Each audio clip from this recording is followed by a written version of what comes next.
everybody, JC here with another T&I toy review. And for today's review, we're going to be taking a look at the brand new 7-inch scale Evil Dead 2 Dead by Dawn Ultimate Ash figure from NECA Toys. Now this figure comes in packaging similar to what we've seen with the other Ultimate figures from NECA. You've got this box with the image on the front of the skull with eyeballs, and you've got the Evil Dead 2 logo. On the side you have the cabin from Evil Dead, and then on the back of the packaging you have a little bio and images of the figure and the various accessories that come with it. And then, like with all these Ultimate boxes, the front flap opens up. It's just attached with the Velcro. On one side you have an image of the figure, and then on the other side you have the figure clearly displayed in the window box along with all the accessories. Okay, let's get this open and take a look at what's inside. Okay, so here's a look at the figure outside of the packaging along with all the other contents. Now this figure does come with a number of different accessories. First of all, we get that reel-to-reel tape recorder that you see in the cabin, and some nice sculpting detail on this with the reels, and you've got the little film that goes from reel to reel, and you've got some buttons with some metallic silver and some wash effect to give it that kind of dirty, beaten up look. And you've got this handle sculpted on the top, some speakers on the side and on the back. So overall, nice detailing with this. There's no movable parts or anything with this. It's kind of just a display piece. You get the Book of the Dead, and this is just a solid piece of plastic. The book doesn't open or anything, but it does have some nice sculpting detail on the cover on the front and on the back with the line work and everything to give it that kind of leather look. And you can see the little mouth and everything. So again, nice sculpting detail on this. You get both the axe and a shotgun, and nice detailing with paint applications and sculpting on these. The shotgun, you've got the brown stock on the back, and you got a little bit of wash black effect here on the very back of it.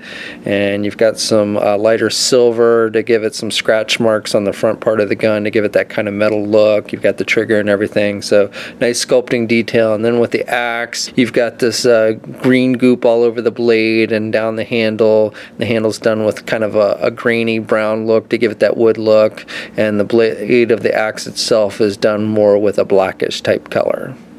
We get Linda's cut off possessed head. I believe this is Linda's. In the original description for the figure it said Sheila's head, but this looks more like Linda, and actually on the back of the box for the figure it says Linda, so I do believe this is Linda's head. And you've got the whited out possessed eyes, and she's got this black stuff on her face, and her teeth are all rotted out, and she's got her mouth open. So nice sculpting detail, very pale skin, and then you can see the guts on the underside where her neck has been severed, so nice detailing there. And the hair is just a brown color, a little bit of wash effect and everything, but looks pretty true to how we see it in the movie. So we get two different head sculpts for Ash. We get a regular head, and this is the one attached to the figure when you first take it out of the packaging. And he's got all this blood on his forehead and on his ear and down the side of his face and everything. And he's got a scratch on his chin. You know, he's been through hell and back. His hair is painted a blackish color.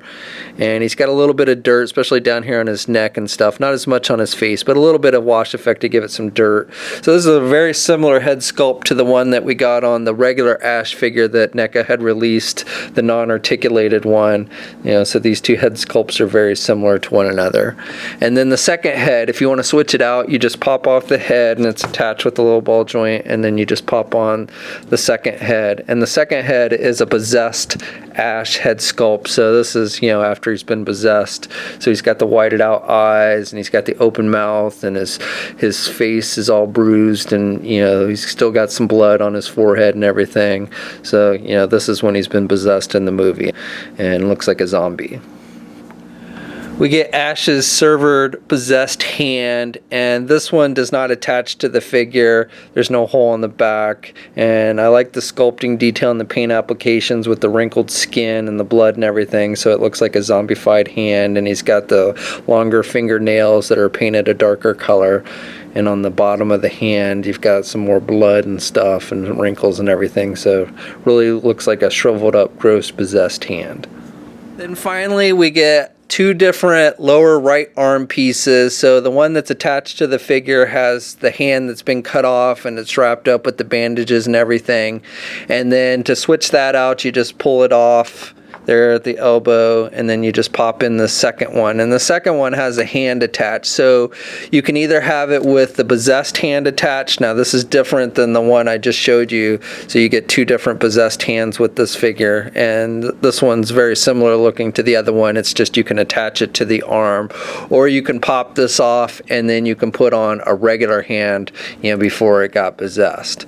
And this one kind of is a little harder to get to pop in there, but you can squeeze it on there, and then like I said, it looks like he's got the regular hand. So for the figure itself, it looks very similar to the previous Ash figure that NECA released, only again it has more articulation. But as far as paint applications go, they're very similar. You've got the blood soaking shirt, you've got some red marks for blood here, and it's just a darker color because it's all soaked through, and then you got some lighter blues here towards the bottom, and you got some pockets sculpted on there, and then he's wearing these brown jean type pants, and again you've got some pockets sculpted, and you've got some wash effect to give it a lot of dirt. The left leg, the pant leg, is all shredded, and so you can see his skin tone through that one, so nice sculpting detail with that. And then he's got the boots, which again you have pretty nice sculpting. So this figure stands just under 7 inches tall. Here's a comparison with the previous Ash figure that NECA released, the non-articulated one. You can see the new one is taller. And then finally, here's a comparison with some other recently released Ultimate figures from NECA, the Uncharted Nathan Drake figure and the Terminator, the Police Station Assault Terminator figure. Now, if you already had the previously released Evil Dead 2 Ash figure, then the main reason why you're probably picking this one up is for the better articulation. So with this one, you can turn the head to the left and to the right, and he's got a little bit of down movement, and he can look forward, but he really can't look up at all. Arms attached with your standard ball hinge joint at the shoulder, so he can get his arm out good, and he's got good rotation. The shirt here, this upper piece that comes over the shoulder, is a softer rubber type material, so it doesn't really limit the movement very much. Does not have a bicep swivel, has a single hinged elbow, so can bend his elbow about that much, and then has the swivels at the elbow, has swivels at the wrists, and has a little bit of up and down movement there with the hands, not a whole lot. Does not have an ab crunch, but does have a waist swivel and can look down a little bit. The shirt is kind of, again, that kind of vinyl material, so you've got some give there. So I don't think there's any kind of joint. I think it's just attached with like a ball joint between the waist and the upper body. So you got a little bit of back and forth movement. You can kind of pivot to the left and right a little bit, but not a whole lot. The pants, the upper crotch of the pants is also done with that kind of vinyl material. So he can do the splits good.